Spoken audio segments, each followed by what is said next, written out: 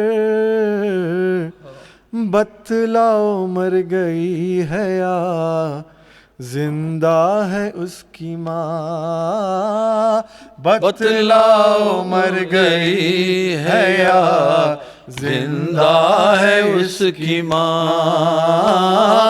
بتلاؤ مر گئی ہے یا زندہ ہے اس کی ماں۔ آنکھوں کو اپنے بند کیے ہے یہ ذی حشر،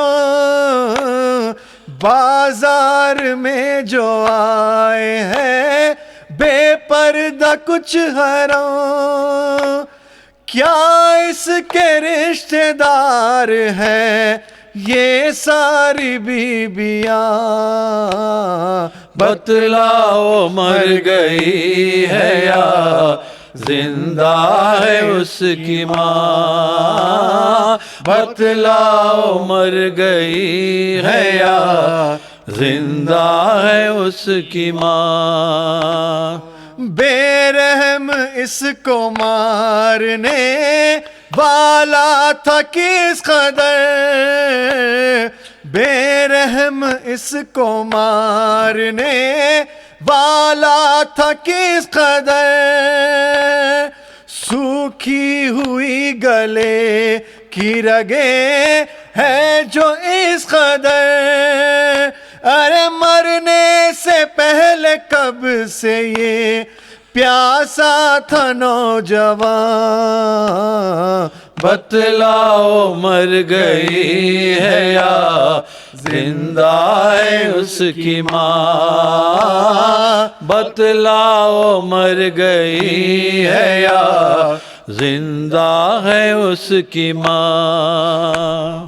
منظر یہ غم کا دیکھ کے دل خون روتا ہے، منظر یہ غم کا دیکھ کے دل خون روتا ہے، کچھ یاد کر رہی ہے یہ محسوس ہوتا ہے، ایک بی بی اس کو تاکتی ہے ہوتی ہے جب اذان، بتلاؤ مر گئی ہے یا زندہ ہے اس کی ماں، بتلاؤ مر گئی ہے یا زندہ ہے اس کی ماں۔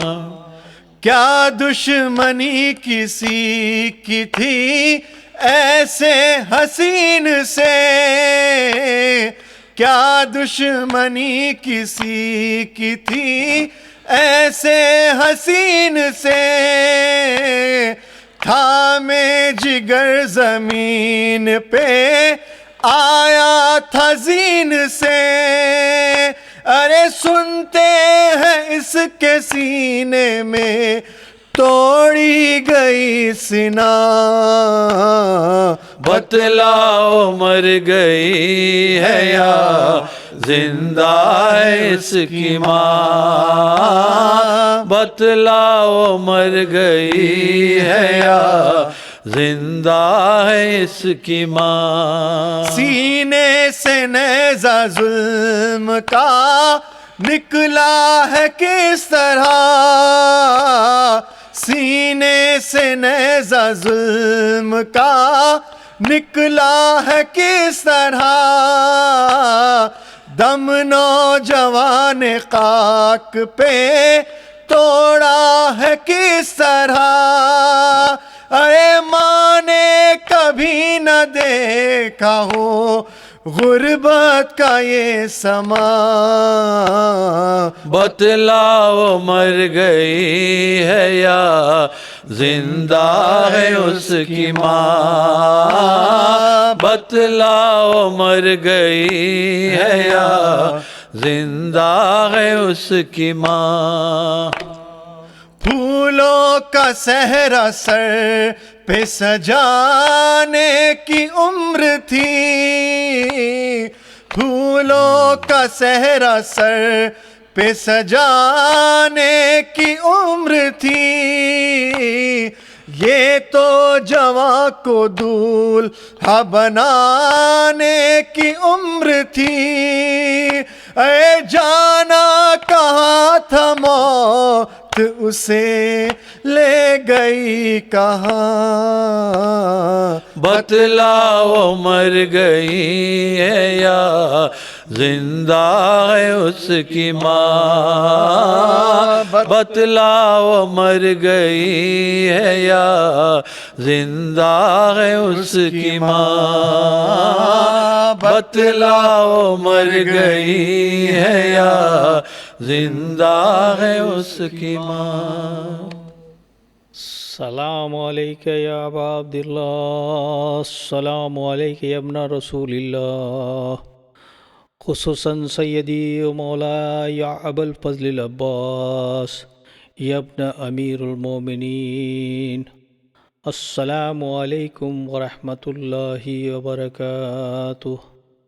السلام علیکہ یا غریب الغرباء، السلام علیکہ یا معین الضعفاء والفقراء، السلطان یا ابو الحسن علی ابن موسی الرضا، السلام علیکم ورحمۃ اللہ وبرکاتہ۔ السلام علیکہ یا صاحب العصر والزمان، السلام علیکہ یا شریکۃ القرآن، الامان الامان الامان من فتنة الزمان، عجل اللہ تعالی فرجک وسهل اللہ تعالی مخرجک وظہورک۔ السلام علیکم ورحمۃ اللہ وبرکاتہ۔ اللہم صلی علی